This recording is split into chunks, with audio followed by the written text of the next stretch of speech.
আজকে সকালটা শুরু হয়েছে কিছু ড্রাই ফ্রুটস, তারপর চিড়ে ভাজা খেয়েছিলাম। তো এটার নাম নাস্তা, আমরা এখানে নাস্তা বলেই বিক্রি হয়। তারপর আমার হাজব্যান্ড কেক পাঠিয়েছিল অনলাইনে, সেটা খেলাম, দারুণ ছিল খেতে।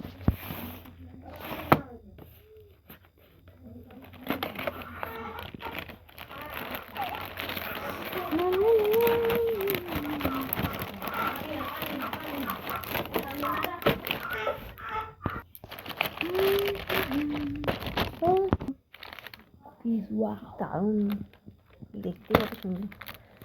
কুকিজ, ওপরে কুকিজ দেওয়া আছে তো। লোভ না শোনাই নেই। আর দাদার ভাষা আমি খাই, কেমন খেতে হয় দেখি। খেতে কেমন বল কেকটা? ভালো।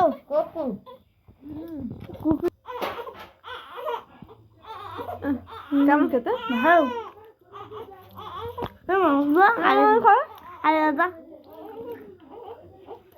ওটা খেয়ে নিয়েছি। দারুণ হয়েছে কেকটা।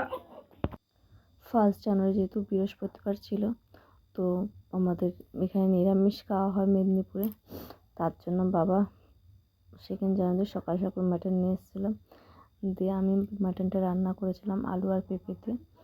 আর হ্যাঁ, পেঁপে দিয়ে কারা কারা মাংস খেতে পছন্দ করে অবশ্যই কমেন্টস করে জানি। আমার তো খুব ভালো, আমি চিকেনেও মাটন পেঁপে দিই আর মাটনেও পেঁপে দিই, বেশ ভালো লাগে।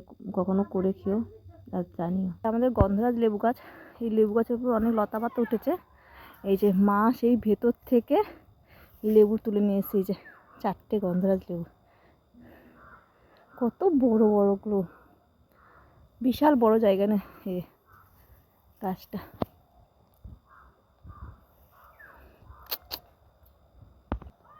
দেখতে যেমন বড় তেমন রসও আছে লেবুটা, দারুণ গন্ধ বাবা।